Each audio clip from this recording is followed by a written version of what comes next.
Es un placer estar con vosotros aquí en el Campus Party y quiero compartir con vosotras y vosotros una serie de ideas sobre neuroliderazgo para el cambio educativo. Y voy a ver si puedo compartir la pantalla con vosotras, vosotros. A ver.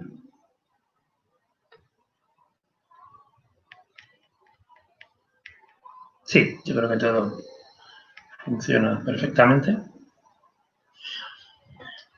Bien, bueno, muy buenas tardes. Os decía que quería compartir una serie de ideas sobre neuroliderazgo para un cambio educativo sostenible y básicamente en tres conceptos. El primero, ¿qué es esto del neuroliderazgo?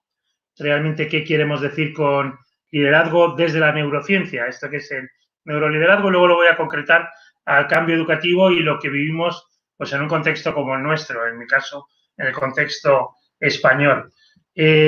Bueno, primero, ¿qué sería el liderazgo? Porque si el neuroliderazgo es liderazgo desde la neurociencia, el liderazgo sería un talento para influir decisivamente en otras personas, para influir desde la autoridad moral, desde la credibilidad, desde el ejemplo, y por lo tanto, como dice Brian Sanders, el liderazgo está en todo, está en la capacidad de conseguir resultados, de hacer de nuestro mundo un sitio mejor para vivir. ¿Por qué y para qué el liderazgo? Pues lo que yo llamo los 7 magníficos, por aprendizaje, necesitamos aprender individual y colectivamente, y el 90% de lo que aprendemos es por el liderazgo. Necesitamos atraer a otras personas al proyecto y en un 81% de los casos esa capacidad de atraer, de ser sexys como organización, pues depende del liderazgo. Necesitamos no solo atraer, sino fidelizar el talento, lo cual depende de un 70% del liderazgo. El 70% de la gente que abandona una compañía lo hace por una mala relación con su jefe, con quien dirige el proyecto. Y también el 70% del compromiso depende del liderazgo, de esta capacidad para, bueno, desde el ejemplo, comprometernos, poner la energía al servicio del proyecto. El liderazgo también es clave en el ambiente de trabajo, en el clima, que es el 44% de los resultados, en la rentabilidad en un 28% y en la facturación en un 19%. Neuromarketing, neuroliderazgo, neurociencia. Bueno, simplemente un par de ejemplos muy recientes. El del gran experto en neuromarketing, Jürgen Klarich, que dice vende a la mente, no a la gente, especializado en neuroventas. Es la ciencia de comprobar realmente qué está pasando. Y como él dice, por ejemplo, si le preguntamos a la mayor parte de las personas cuál es su color favorito, diría que el azul, desde lo que decimos. Sin embargo, si observamos sus comportamientos, pues veríamos que está más en un entorno de verdes. Por lo tanto, que una cosa es lo que decimos y otra es lo que hacemos.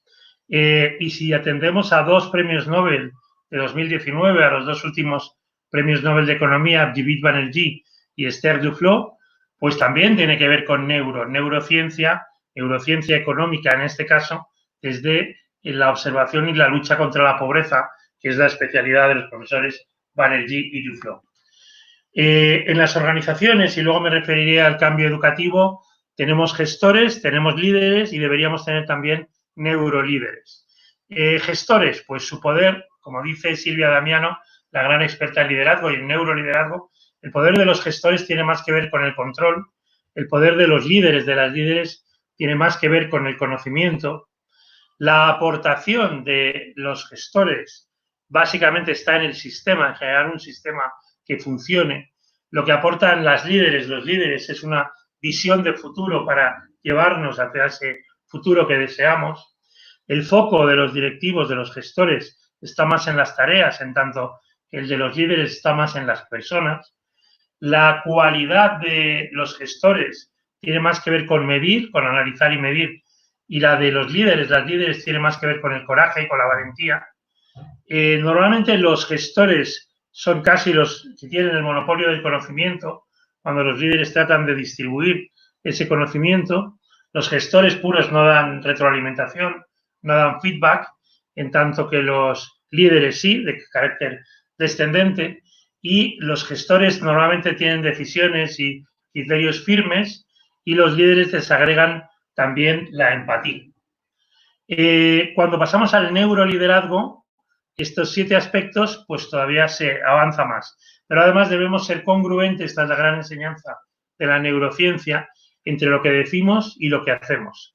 Por tanto, los neurolíderes se distinguen por el poder de las ideas. Como hemos visto antes, el poder ya no solo es el control, es el conocimiento, son las ideas.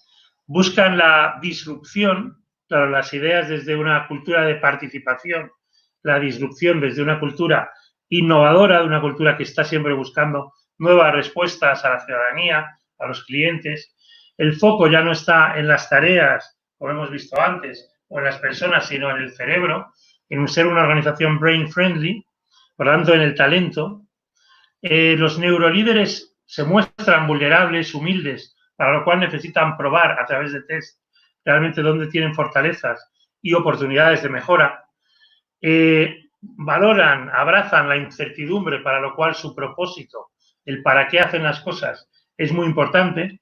Los neurolíderes son líderes coaches, son líderes entrenadores, para lo cual tienen que dar feedback no solo descendente, sino recibir feedback ascendente, y practican la firmeza compasiva, además apoyándola, basándose en la tecnología. Por tanto, necesitamos en las organizaciones, en este caso en la educación, tanto líderes formales, personas que tienen una responsabilidad formal, pero que además saben hacerla como neurolíderes, y también líderes informales, que seguramente no ostentan posiciones de poder en la organización, pero que sí tienen una gran influencia en la gente que está con ellos. Lo contrario sería pues la zombificación, es decir, como dice el Premio Nobel de Economía Paul Krugman, los zombies, quedarse frozen, quedarse paralizados, quedarse en una economía en la que no hacemos las cosas por miedo, por temor, por angustia o por ansiedad. Este sería el primer bloque que quería compartir con vosotros y con vosotras. Y ahora quiero hablar de qué ha pasado TCV tras el coronavirus en el cambio educativo. Bueno, hay una serie de aspectos que han cambiado radicalmente por la pandemia. El primero de ellos es que ya no importa la distancia. Lo estamos viendo en la educación a distancia, lo estamos viendo en el teletrabajo. Si analizamos una compañía como Zoom, que utilizaban 20 millones de personas, de usuarios, hace apenas 4 meses, y ahora utilizamos más de 800 millones, pues es una compañía que ahora mismo vale más de 48.000, casi 50.000 millones de dólares, y eso es más que la suma de las 7 líneas aéreas más valiosas, más importantes del mundo, desde Southwest, Delta United, IAG, Iberia British Airlines, Lufthansa, American Airlines y Air France más KLM. Eso es lo que ha pasado, es decir, todo aquello que tiene que ver con lo remoto se ha valorado más y más, todo aquello más presencial, como los transportes de líneas aéreas, pues se ha valorado menos. El segundo aspecto importante es el del mazazo de la transformación digital. Como dice Brian Solis, el evangelista de Salesforce, ¿qué es lo que ha provocado la transformación digital? Pues menos de un 10% los accionistas, menos de un 15% los clientes, menos de un 5% la política, en 3 de cada 4 casos el propio COVID-19. El tercero es la inteligencia artificial, que va a cambiarlo todo y sobre todo va a cambiar la educación, como luego veremos. Es algo impresionante, es algo tremendo. Según el CEO, el consejero delegado de Google, Sundar Pichai, la inteligencia artificial es la cosa más importante en la que ha trabajado jamás la humanidad, y él considera un cambio tan profundo o más profundo que la electricidad o que el fuego. Este es un punto de vista que tiene Google, pero que comparten Apple, Facebook, Amazon, Microsoft, las grandes compañías tecnológicas mundiales. Algo verdaderamente de transformación radical. Aunque no deberíamos pasarnos, porque el que fue precisamente jefe de la inteligencia artificial de Google, cofundador de Coursera, ya sabéis, los cursos gratuitos online, director del Laboratorio de Inteligencia Artificial en la Universidad de Stanford, Andrew Ng, ha dicho que esto es como el PSM, es como el problema de la superpoblación en Marte, ¿no? Él dice, esto de preocuparse de la inteligencia artificial como algo que va a sustituir el talento, pues es algo que no va a ocurrir en las próximas 2 décadas. Es como pensar que vamos a llegar a Marte en algún momento, vamos a poder colonizarlo, va a haber población y que llegará un problema de superpoblación. Bueno, esto en las próximas, ya digo, al menos 20 años no va a ocurrir, porque vamos a preocuparnos por ello. Tenemos que disparar a la Luna, como se está diciendo ahora, el Moonshot Thinking, como en aquel momento de la misión Apolo, en la que el presidente Kennedy se comprometió, antes de acabar la década de los 60, a que el ser humano llegaría a la Luna. Os recomiendo este libro del Chief Innovation Officer de la Escuela de Negocios ESADE, Iván Bofaruy, muy reciente también, Moonshot Thinking, transformar innovaciones disruptivas en oportunidades, porque el profesor Bofaruy nos enseña, entre otras cosas, que tenemos que comprender la tecnología, en este caso respecto a la educación, antes de que cualquier gran tecnológica pueda comprender nuestro sector, nuestra industria, nuestro negocio. Y el quinto, el turismo es un gran invento, como una vieja película de Paco Martínez Soria, de este actor español, una comedia con José Luis López Vázquez. Ya no podemos, en el ámbito del turismo, en el ámbito de cualquier actividad, en el ámbito de la educación, simplemente despachar, abrir la persiana, a ver quién viene, a ver qué ocurre, sino generar a través de la tecnología plataformas, vincularnos en un ecosistema de talento, con proveedores, con clientes, con el talento, con la sociedad y aportar constantemente valor, que es lo que los clientes esperan de ti, de manera que la excelencia sea siempre exceder en esta idea de valor. Hemos vivido a lo largo de todo un siglo con un paradigma burocrático, un paradigma jerárquico, con tres grandes proclamadores de este paradigma, como son Max Weber, a partir de 1906, el modelo de la burocracia como algo ideal, Frederick Taylor como el modelo de administración científica, con un enfoque de management de unas personas que opinan, que piensan y otras que obedecen, y Henri Fayol llevado a la gerencia, a esos mandos, a esos directivos gestores de los que hablaba antes. Desde 1984, y recordaréis el que muchos consideran el mejor anuncio de la historia, el del Apple Macintosh, de Ridley Scott, que se presentó en la Super Bowl de 1984, la tecnología ha sido una plataforma, ha sido un impulsor, ha sido un trampolín del talento, y lo tenemos que llevar desde el neuroliderazgo al conjunto de la educación. Porque la educación también a lo largo de estos 100 años, y hay varios expertos que han hablado de ello, también se ha convertido en una especie de fábrica, empaquetando alumnos por su edad, por su año de nacimiento, por su edad, desechando en el fracaso aquellos que no lo estaban haciendo bien, según el sistema, y por tanto, bueno, pues buscando esa uniformidad que al final nos hace muy poco empleables.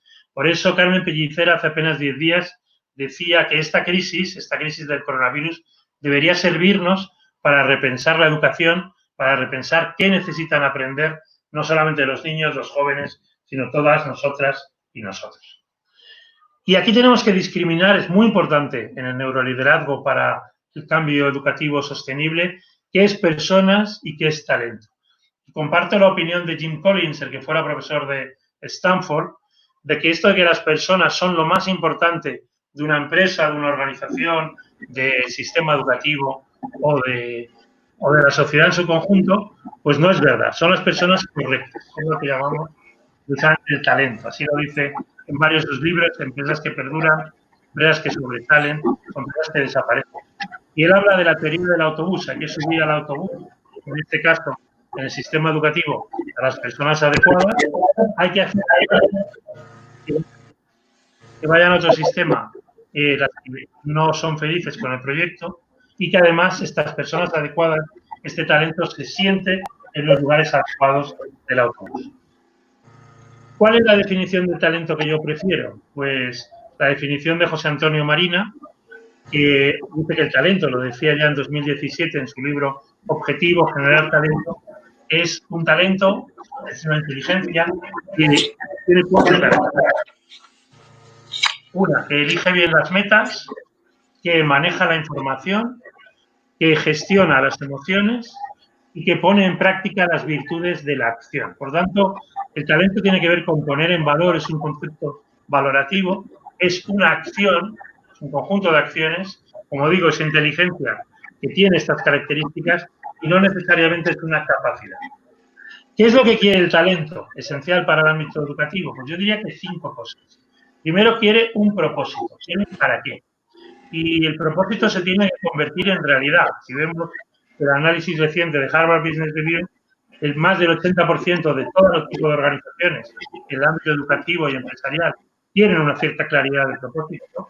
Sin embargo, ese 84% pasa a ser un 75% cuando vemos la alineación, por ejemplo, de directores de centro, del conjunto de quienes dirigen equipos con respecto al propósito, pasa a ser un 62% cuando vemos la autenticidad del propósito.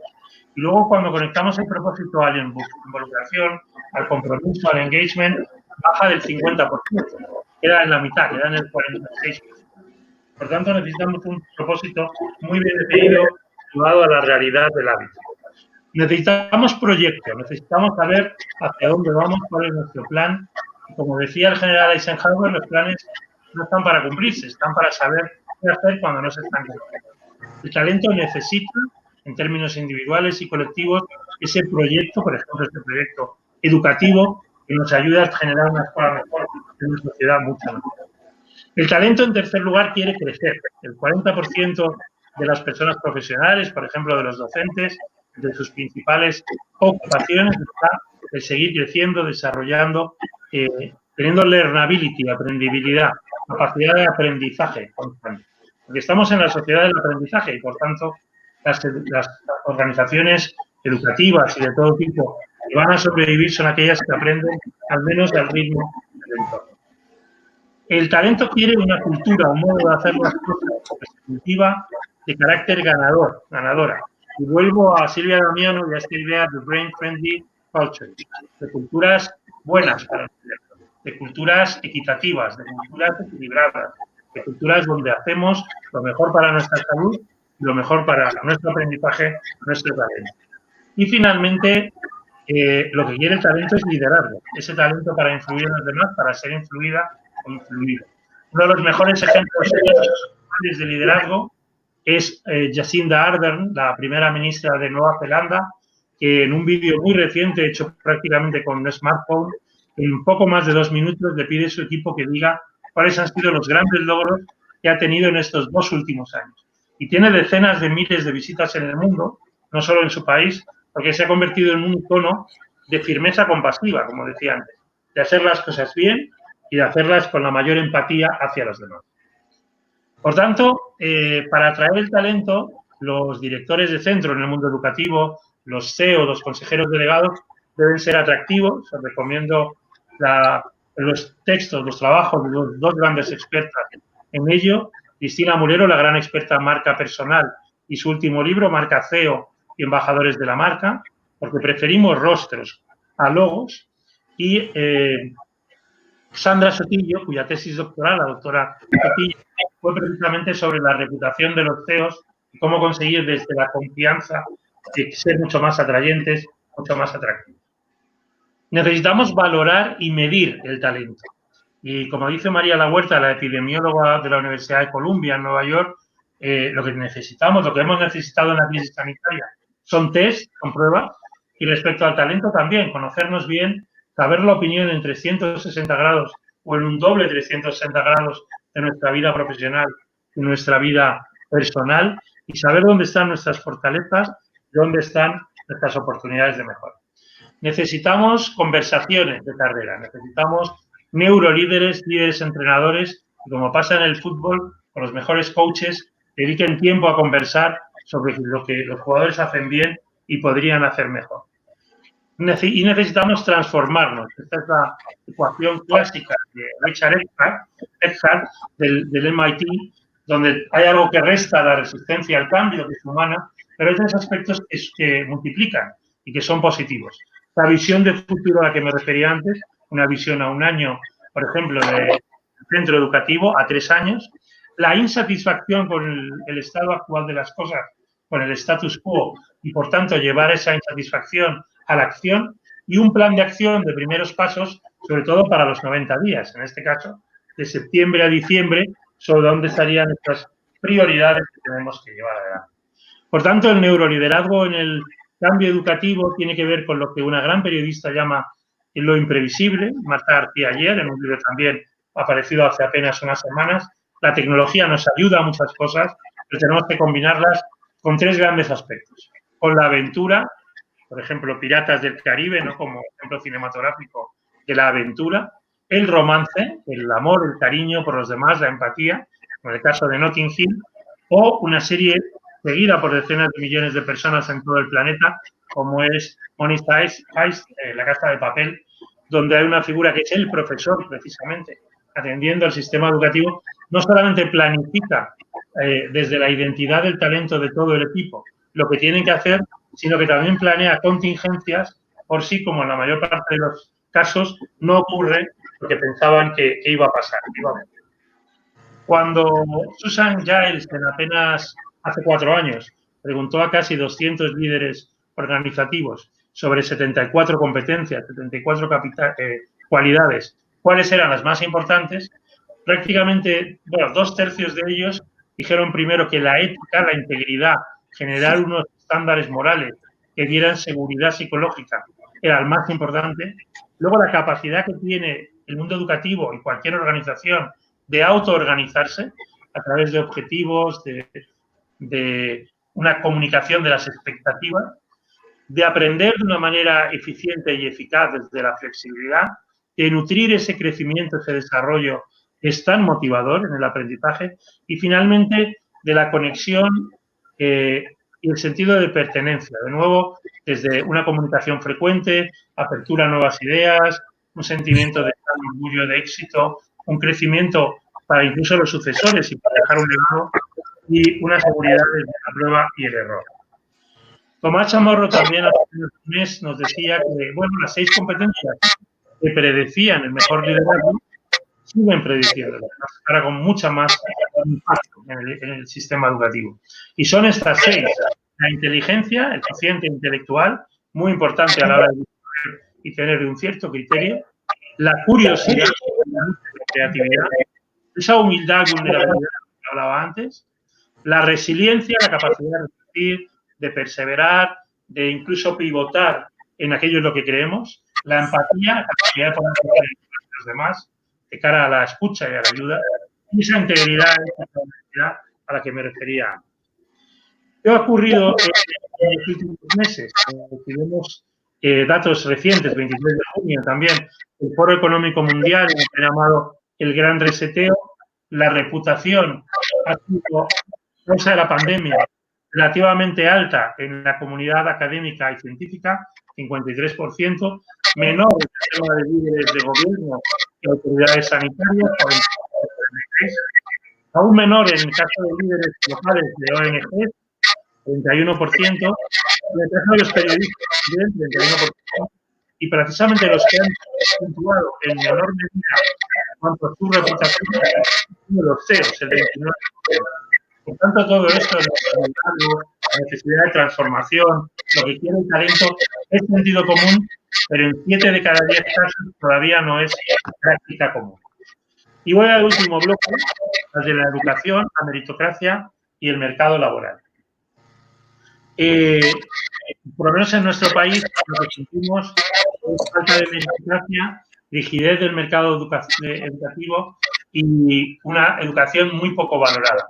Los datos que nos da el Foro Económico Mundial de Davos, en este caso en los reportes, en los informes de competitividad mundial, un país que está entre las 15 economías mayores del mundo, como es España, es el 61 en términos del mercado laboral por su extraordinaria rigidez, es el 65 en términos educativos y es el 69 en términos meritocráticos. Por lo tanto, tanto en la atracción como en la promoción, como en la compensación, pocas veces ligada al talento y más a otras cosas, pues de amistad, nepotismo, etc. Si vemos la productividad de los factores a lo largo de 20 años de España, de Alemania, de los Estados Unidos, gracias a la tecnología, Estados Unidos ha crecido mucho, digamos, más del 20%. Alemania se le ha aproximado bastante y, sin embargo, España ha tenido años de crecimiento del PIB, sin embargo, productividad negativa, y luego en la crisis mayor productividad,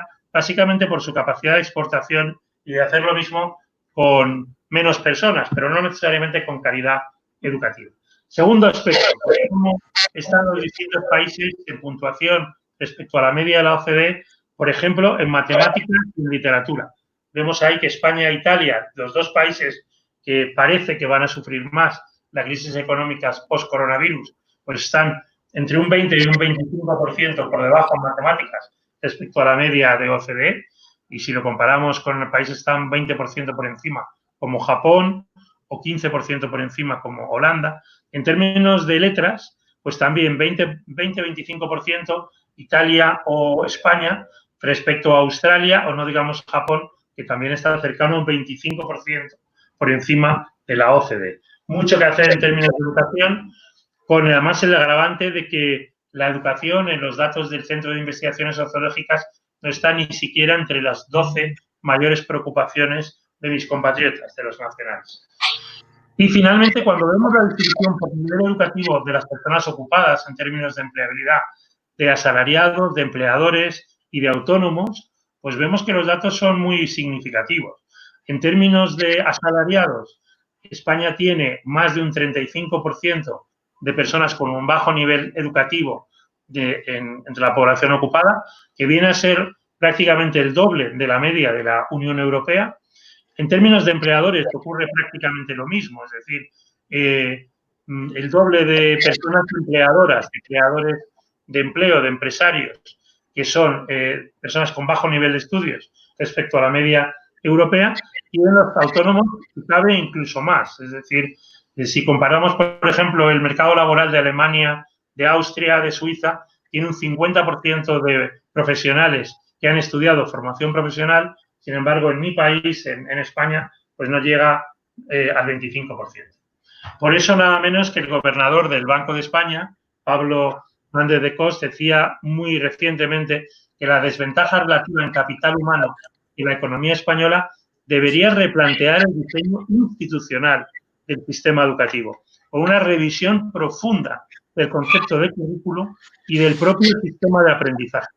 Porque, por ejemplo, en el ámbito universitario existe mucho margen de actuación para mejorar en aspectos de talento, como el sistema de selección de personal docente. Prácticamente no hay profesores extranjeros, no hay muchos profesores españoles que salgan al extranjero como docentes, del personal investigador o del reforzamiento, del refuerzo de la vinculación del sistema a objetivos, a KPIs, a indicadores clave de excelencia en este sentido.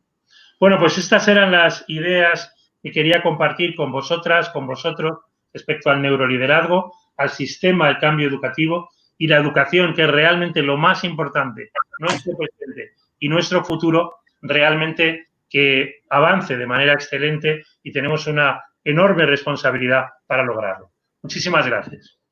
Juan Carlos, muchísimas gracias a ti, y te pido disculpas porque fíjate lo que tiene la tecnología, que estando presente no podía estar a tu lado, y me hubiera gustado muchísimo haberte dado la bienvenida en este inicio de la jornada de hoy, porque ayer tuvimos una jornada fantástica. Y lo que normalmente hago es introducir un poco las personas que nos vais a acompañar partiendo de lo que sucedió ayer. Como sabes, no, es que ha sido un verdadero privilegio, pero la tecnología en este caso nos ha jugado una mala pasada y no he podido estar, estando presente, insisto, no he podido estar a tu lado. Te decía que ayer fue la inauguración, fue la apertura de unas jornadas que están muy basadas en el lema, ¿no?, de este encuentro, que es resetear o reiniciar el mundo, y en nuestro caso es el sistema educativo. Ayer abordamos muchísimo todo lo relacionado con la estructura, y hoy entramos en una parte fundamental que son las personas. Es decir, hoy vamos a hablar ayer hablábamos de organización, de gestión, de datos, de evaluación, de sistemas. Hoy vamos a hablar mucho de pedagogía, de profesores, de alumnos. Y bueno, tu apertura era muy importante, porque cuántas veces estamos, es verdad, cuántas veces estamos hablando de las condiciones o lo que tiene que suceder con las personas que forman parte de las organizaciones, sin tener en cuenta la forma en la que esas personas están programadas para funcionar, ¿no? Y bueno, pues me gustaría compartir contigo un poco esta situación que estamos viviendo en el segmento educativo. Veníamos de una importante, yo te diría, decepción, una sensación como de abatimiento, de que esto estaba ya tal cual, no había nada por hacer, era todo demasiado rígido, y ahora, que efectivamente tú lo has mencionado, y ahora nos encontramos ante la realidad de que un pequeño virus ha hecho que toda esa rigidez, que efectivamente la rigidez está correlacionada con la falta de flexibilidad y por lo tanto con la vulnerabilidad, ¿no? Esa rigidez ha sido golpeada y ha tirado por tierra todas las estructuras sobre las que se fundamentaba el sistema. Con lo cual, yo creo que los profesores, los miembros de la comunidad educativa están viviendo en un cierto estado de shock, una cierta sensación como tú lo decías al principio, ¿no? De frozen, de estoy congelado, no sé muy bien ahora qué es lo que tengo que hacer. ¿Qué crees tú que está a punto de pasar en el sistema educativo? Conociendo, como tú conoces, las organizaciones y las reacciones normales de las personas que forman parte de ellas. Bueno, yo creo que está pasando ya, no es que vaya a pasar, está pasando. Como decías, frente a la congelación, el frozen, la economía zombie, como dice Paul Krugman, del 90% también de las organizaciones educativas, bueno, tú que has fundado el movimiento de educación, sabes y practicas muy bien que este virus efectivamente ha reseteado el capitalismo, como algunos hemos dicho durante estos meses, y está reseteando la educación. Es una apuesta claramente por el talento, porque es que en la globalización 4.0 la tecnología sustituye al trabajo, pero complementa el empleo. Y esto puede parecer baladí, no lo es. El trabajo mecánico, el trabajo robotizable, el trabajo manual, el trabajo que no es cognitivo, el trabajo de antes, pues ya las máquinas lo hacen mejor, más rápido, más barato.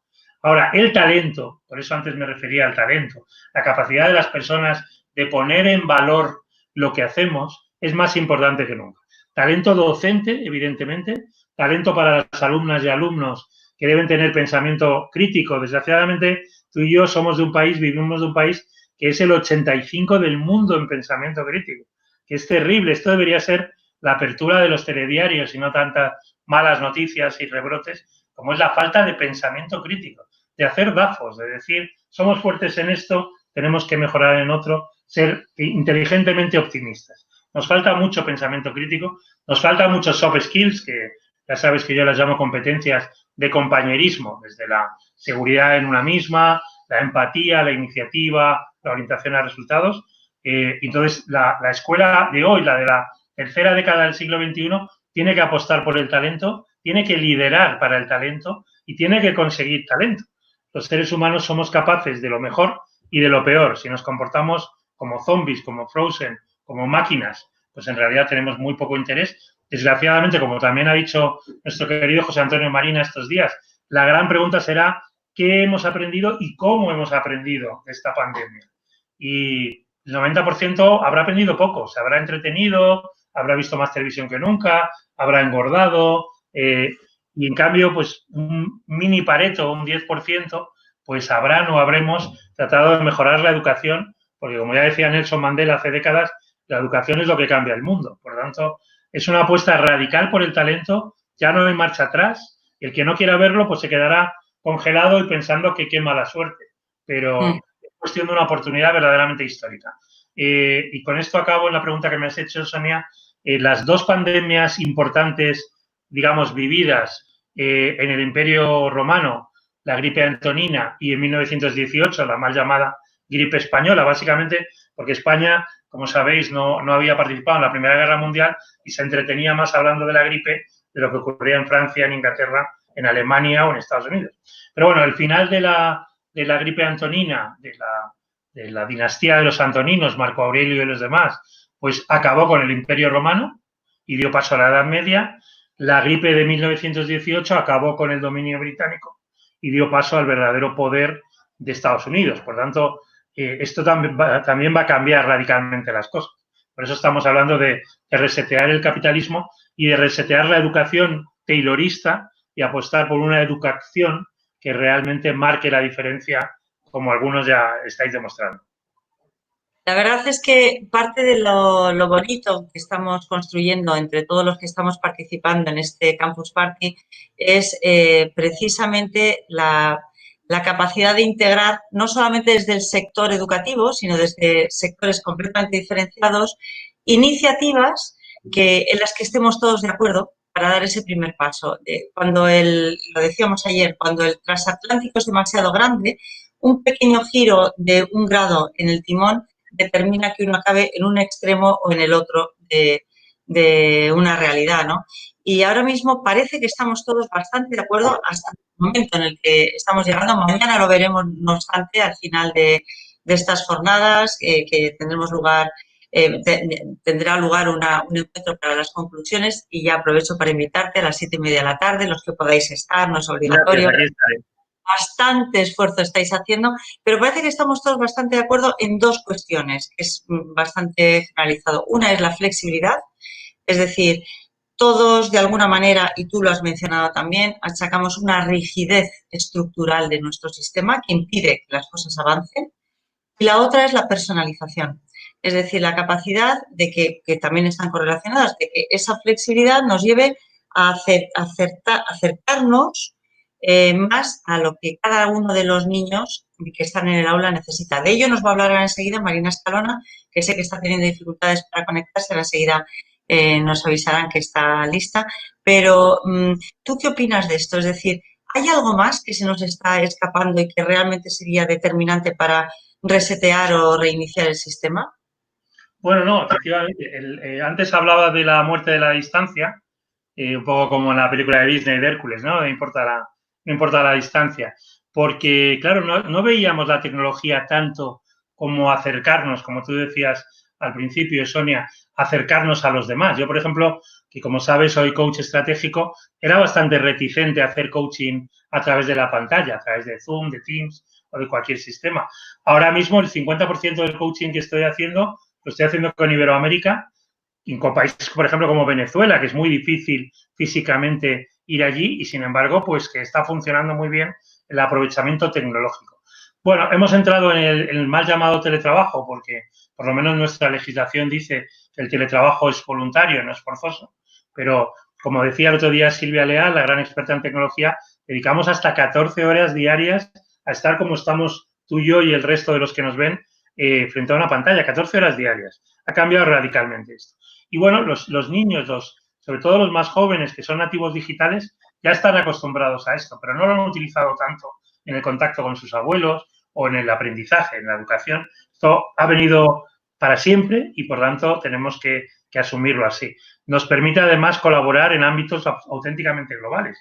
Pues hoy mismo, pues yo he tenido la suerte de trabajar esta mañana a 6 de la mañana hora de España con Australia, con Silvia Damiano, precisamente, analizando informes de liderazgo, y luego por la tarde, que era la mañana iberoamericana, con Venezuela, con Nelson Ríos, el que fuera vicepresidente de Petróleos de Venezuela, analizando temas también organizativos y de liderazgo. Es una maravilla poder conectar los 5 continentes y trabajar en remoto y poder hacerlo así. Y luego, desde el punto de vista de la propia educación, pues yo creo que nos están enseñando muchas cosas, porque esta es una crisis sanitaria, es una crisis económica y de empleo, y es una crisis medioambiental. Es una crisis, como tú, por ejemplo, ya estás haciendo, de apostar por la naturaleza, de apostar por el medio ambiente, de apostar por estar en un ámbito mucho más brain friendly, mucho más sano. Ha tenido que venir, como tú decías, un pequeño virus para recordarnos que los lugares cerrados son mucho más peligrosos, siempre lo han sido, que los lugares abiertos.